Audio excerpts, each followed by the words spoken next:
we're certainly going to use, all the powers at our disposal to do that, because at the end of the day, if we don't, what is the world going to look like? It's going to look like a lot more McDonald's and Starbucks on every block. And if that's the case, why travel? I don't need to travel to go see Starbucks in 15 different countries. I travel for uniqueness. I travel for cultural immersion. I travel for authentic experiences. This episode of the Nomad Summit Podcast is brought to you by GigSky, the eSIM solution for travelers who want reliable mobile data without the hassle of SIM cards. Check them out at gigsky.com.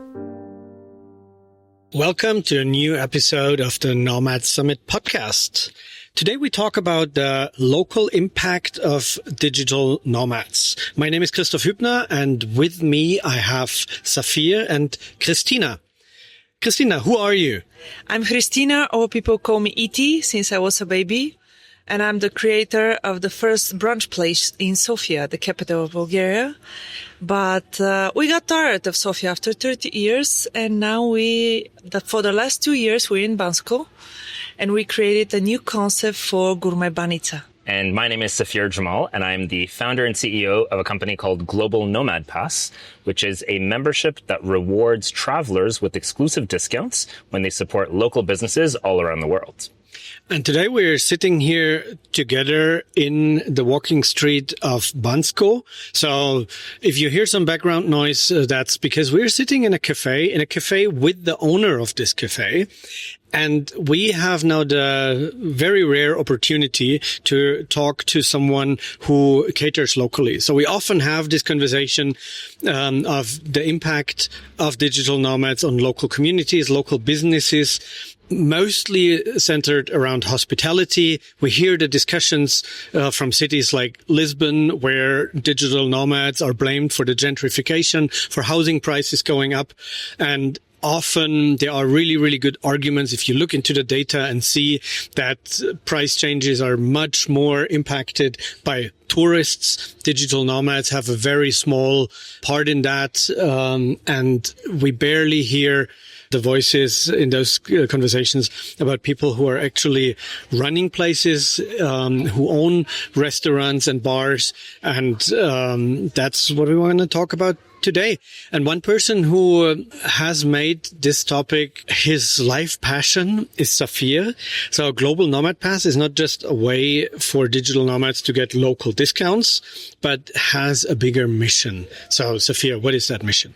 Yeah, for me, I've been a traveler my whole life. Ever since I was a child, I've had the privilege of traveling. And, after having visited close to about 90 countries, I was under the impression, like many of my fellow travelers, that, when I travel, I'm actually doing a good thing because I'm supporting the local economy of wherever I'm going, because just by virtue of my presence, I'm showing up, I'm clearly spending money, my contribution is a net positive. And it's only probably about 2 years ago that I realized that that's not entirely true. You see, it's only when we spend money at local businesses that money stays in the local economy. If I go to Buenos Aires, or if I go to Lisbon, as you said, and I go to Starbucks and I buy myself a coffee, 85% of that purchase actually goes to Starbucks headquarters in Seattle. It doesn't stay in the Argentinian or the Portuguese economy. But if I were to buy that same cup of coffee from a local Argentinian cafe or a local Portuguese cafe, 100% of that spend stays in the local economy. It goes to that local business owner. That owner uses it to feed their family, goes to the grocery store to buy groceries for, the next day. They fix their shop's vinyl sign if it breaks down at a local shop. And so you're seeing that impact. And so once I realized that, Christoph, for me, it was an aha moment. It was this realization that as a traveler, I actually do have a choice. And that choice can either be one that strengthens or weakens the local economy. But it's up to me to have the information to make the right decision. Now, I wanted to spread that with as many people as I possibly could. But I also recognize that we're not going to go out of our way to just support local businesses. It has to be convenient and it has to be high quality. And so fast forward from your realization, today we are sitting in one of those digital nomad hotspots in Bansko in Bulgaria, together with Hristina, who runs a cafe here. So what is the impact of digital nomads on your business here? So we started this bakery. It's a gourmet bakery with artisanal Banitsa, with farmers' products from the region, as well as my signature desserts. We started it as a family business. So it's me, my husband, my two boys, Theo and Adrian, 19 and 17, and my aunt. So It is really wonderful how many international people come here to Bansko, come to our place. It's called Lubanitza. Lubanitza means love and Banitsa in one. And Banitsa is the most traditional pastry in Bulgaria. If you Google it, what is the one thing that you have to try in Bulgaria? It is Banitsa. And because of Global Nomad Pass, more and more people come to my place, not only for the free espresso, the free specialty coffee that they're going to get, but they read about Lubanitza, they're attracted what we have to offer, and they just come and enjoy it, tell their friends who are also here, and it's growing. And it's wonderful. We've been here only two seasons, actually, 2 winter seasons, as we call it in Bansko. And it's better and better. Yeah, seasonality is a big topic here. And I've actually been this week now, I think it's my 4th time here in Lubanitza. So it's definitely a place worth visiting over and over again for a good coffee and amazing bakery that's all made here. But seasonality, again, so Bansko is a place that's mainly thriving in the winter season. It is known as a ski paradise. People come here in the winter and the city is buzzing.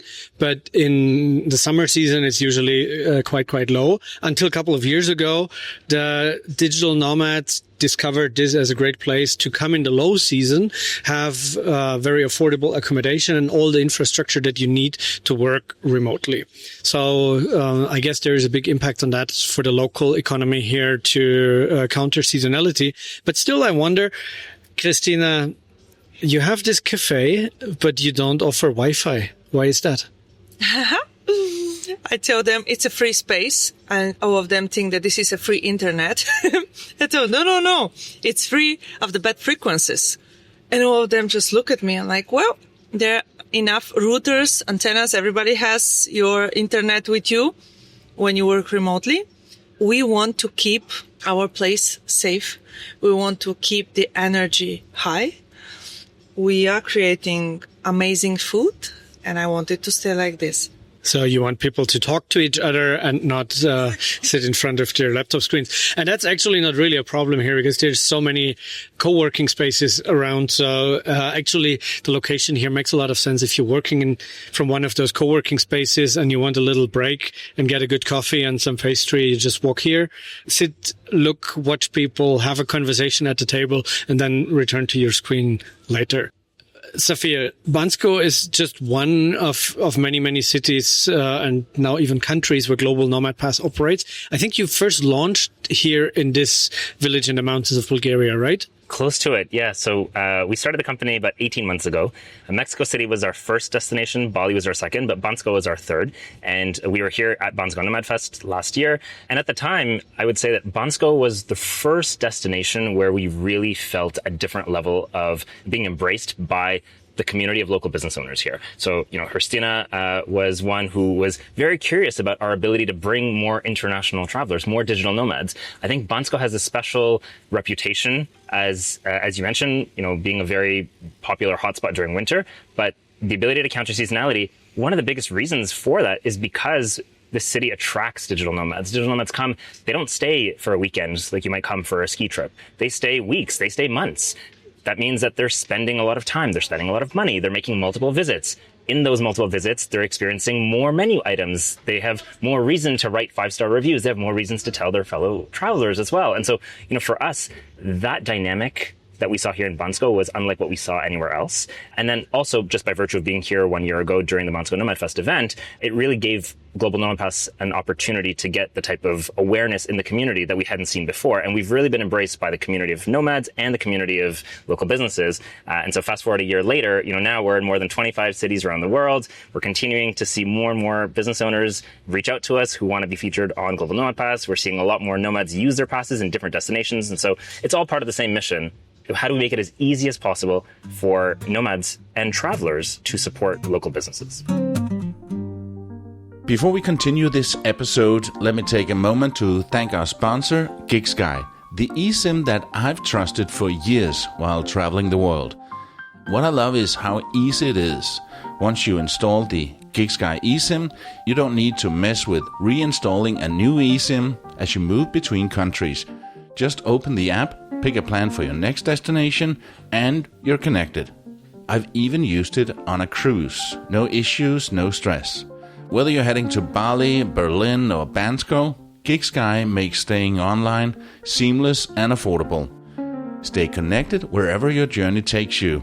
Download the GigSky app or learn more at gigsky.com. And now back to Bansko and the interesting conversation between Christoph, Hristina, and Safir. Hristina, imagine for a second that Safir is not sitting at this table here. Well, what is your relationship with people coming in, showing their wallet file? Do you see that they come more often, that they discover your place, that they spend money here? Once they discover it and they love it, they come back. And they come back for the food, for the atmosphere, for meeting new friends, and to get their free specialty coffee, of course. Everybody enjoys it. Yeah, I've myself used Global Nomad Pass now in several places, including Chiang Mai and also in Da Nang, where you recently launched around the Vietnam Nomad Fest. So you are not only with your business, but also as a person, very well integrated and an integral part of our digital nomad community, right, Safir?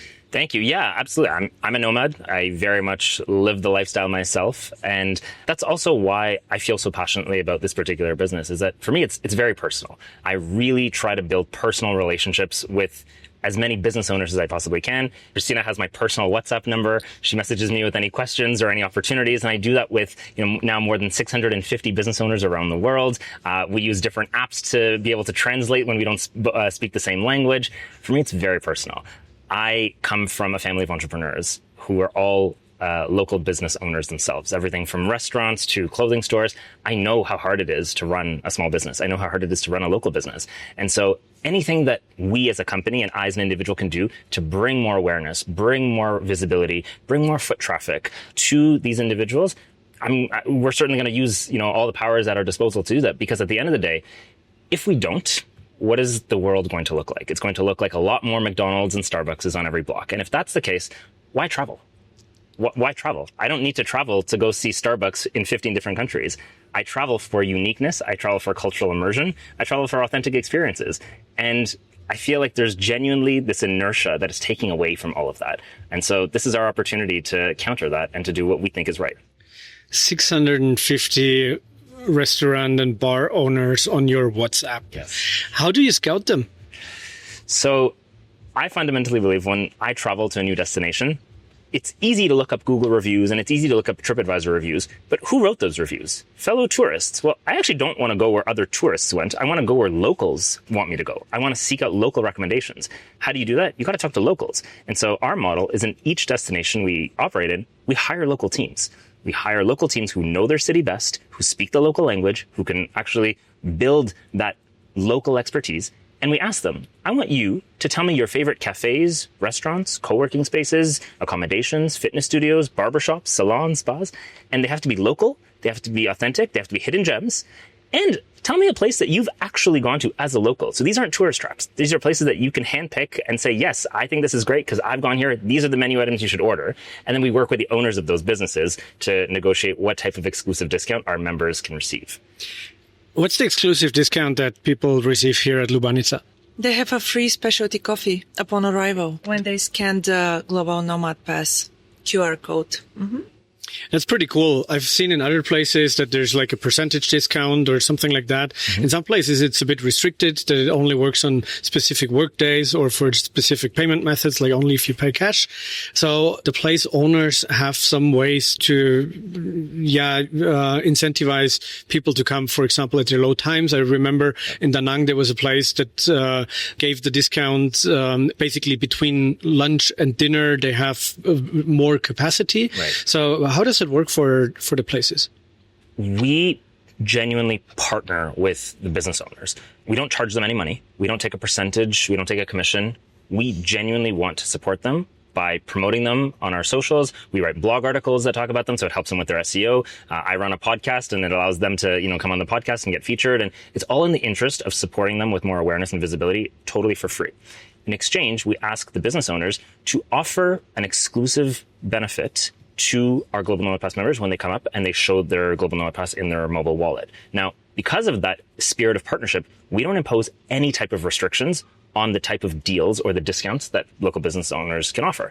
They can offer whatever they want. We have a lot of data. So we're happy to provide them with data on the type of deals that we've seen redeem best. So, if they wanted to offer a 5% discount, by all means, they're more than able to do that. We're happy to publish that on our platform. However, we can tell them that, look, typically we see 15 or 20% redeem higher. Now, it doesn't mean that it's restrictive. It's just data. You do what you want with that data. We're here to guide you, but not necessarily to restrict you. You can also change your promotion whenever you want. So we have many owners who actually message me on WhatsApp saying, okay, now we're no longer in the summer season. Seasonality has affected our business. Let's change it from 30% to 40% because we want to incentivize additional foot traffic during these slower months. And we're happy to do that. It's all in the interest of partnership and flexibility. If you don't take any money from the business owners, where's your money then coming from? We sell the membership to travelers. And so travelers purchase the membership from globalnomadpass.com. It's $79 for an annual membership that allows you to use it in all of our global destinations. So as of right now, it's more than 25 places that you can use your Global Nomad Pass.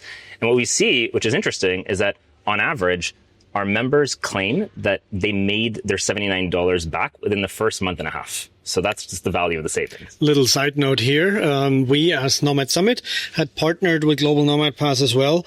And for the last Chiang Mai Nomad Summit, you could buy whether a standard ticket or a premium ticket.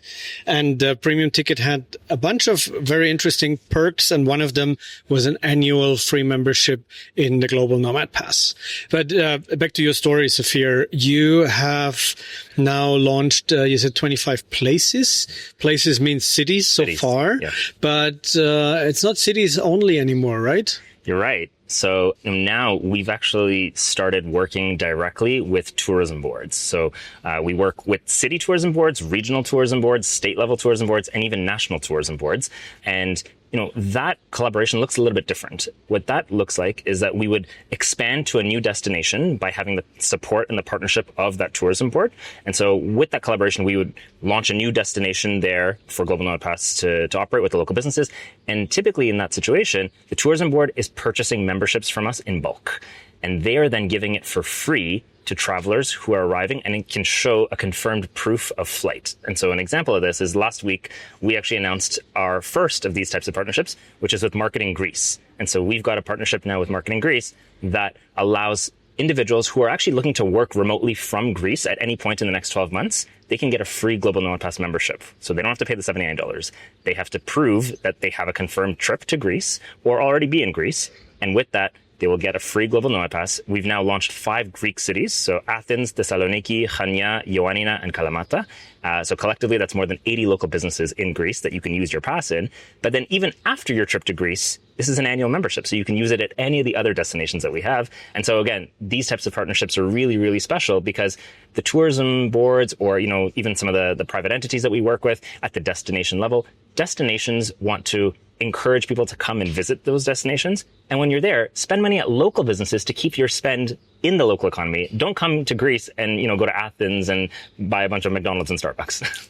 Yeah, I guess nobody in Greece. What a waste of all places in Greece. I mean, come on, the food is so great. Yeah, but McDonald's also localizes. I've never been to McDonald's in Greece, but I could imagine that they have burgers with tzatziki there.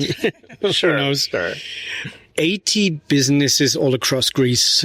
That's a lot of potential. That's a lot of market power. Hristina, you mentioned you are here for not even 2 full seasons. You just opened a little bit more than a year ago as a business that you own as a family. That's quite exciting, and you're not stopping here. You have more plans for the future, right? Yes, we do. We dared to create something absolutely new and unique for Bulgaria, and it is to make the Banitsa gourmet. And so you mean you fiddled around with grandma's recipe? People ask me, so is this your grandma's recipe? Is your mother's recipe? No, they're not. They're all mine.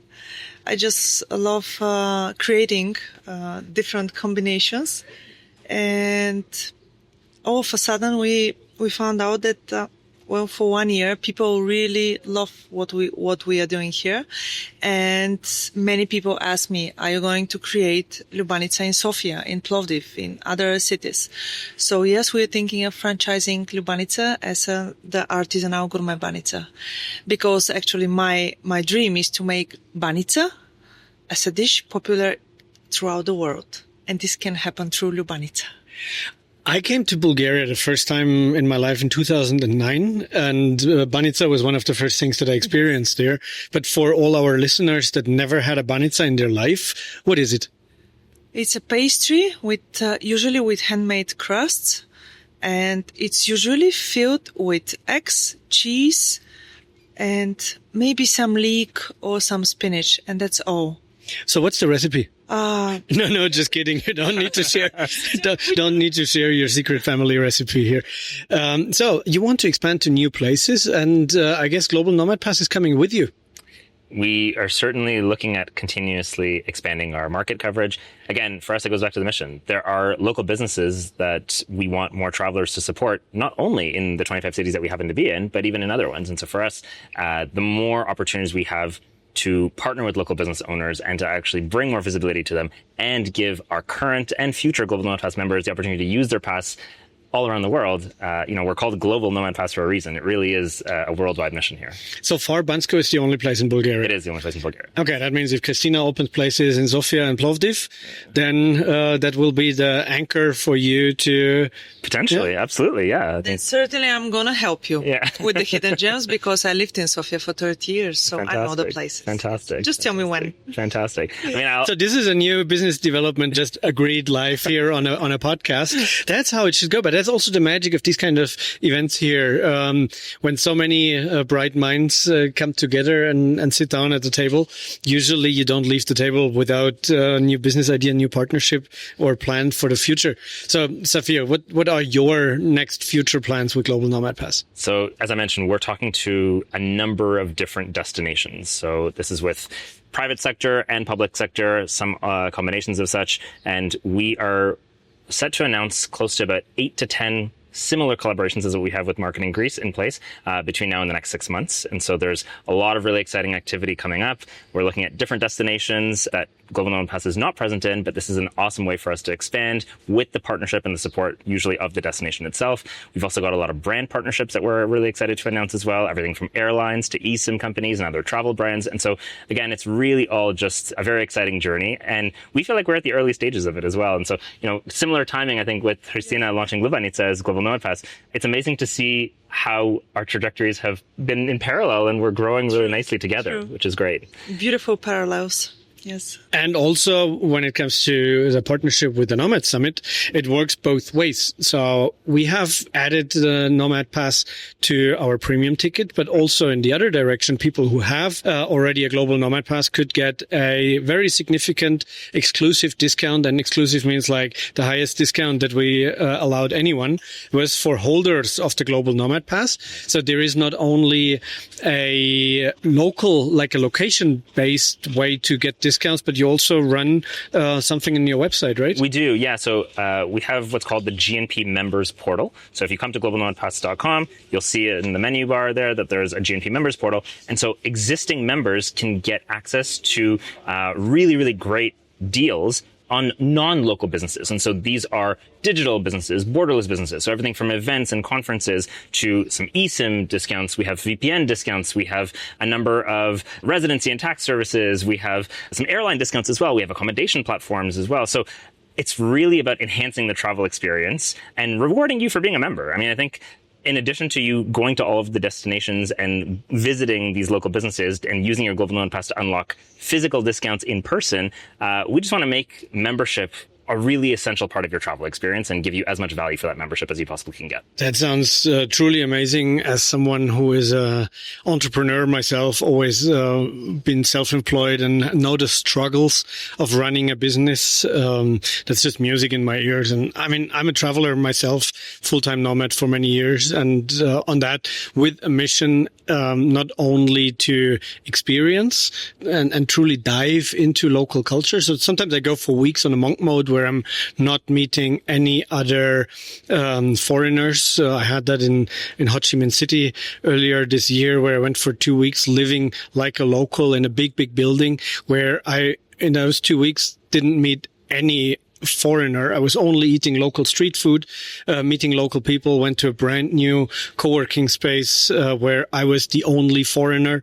And these are the experiences for which I travel, for which I live this lifestyle that works like always as a little pendulum of being fully immersed in these community events as a social butterfly. I get a lot of energy from talking with as many nomads and locals as I can. And then the pendulum swings back, and I want to be just on my own, solo traveling, exploring local cultures. And that's the true beauty of going to places and going to family-owned small businesses. Build a connection with the owners, being welcomed back. Even it happened to me several times. I came back to a place after years, came back to my favorite cafes or restaurants in these places, and the owners recognized me, smiled at me, greeted me with my name, and that's when my heart opens and warms up. So these are the experiences that make travel worthwhile. Absolutely. And I think the more and more we travel collectively as a community, I think we realize that we just want travel to be more human. And one of the ways to do that is to actually interact with real humans and being a bit more choiceful with not necessarily interacting with multinational corporations, where you might not have the same people who come back year after year and know your name and provide that level of service and warmth. And I think, Lubanitza is a perfect example. I can certainly vouch for Hristina and the entire family that these are some of the nicest people you'll ever meet. And so if you come to Lubanitza, you're definitely going to get that sense of warmth and comfort. And it feels like you're visiting family, not necessarily that you're transacting at a consumer business. Well, it works both for us and for our clients. Many of them become our friends. They come back. We share very similar perspective of life. Our values are very similar. And absolutely, the food is a big connection here. Food always connects people, and sitting together at a table, that's where people connect. So when people want to connect with you, Safir, what's the best way to reach out?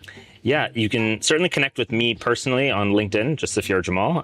You can visit our website, globalnomadpass.com. Follow us on Instagram, handle Global Nomad Pass. Tons of ways to see what we're up to, see what we're building and what's coming up next, see which amazing local business owners we're happy to feature. And definitely, if you haven't heard about Global Nomad Pass, we'd love for you to check it out. And if you are an existing member, we'd love for you to DM us on Instagram and even tag us with some photos of all the amazing places that you're visiting and using your pass at. We definitely will put all those links into the show notes. And if someone wants to reach out to you, Hristina, and get that Banitsa recipe, what's the best way for that? Yes, they can send me a message in Instagram. Many people are actually asking if I'm going to create a course for making a banitsa, and I'm thinking of this. I just need to organize it in a really well-prepared kitchen. And it will start with Bansko again. Or maybe create an online course where people can make their banitsa at home. Thank you so much, both of you, for joining this podcast episode. And we will hear each other next week again. Great. Thank you. Bye-bye. Thanks. Ciao. Produced by radioguru.co.uk.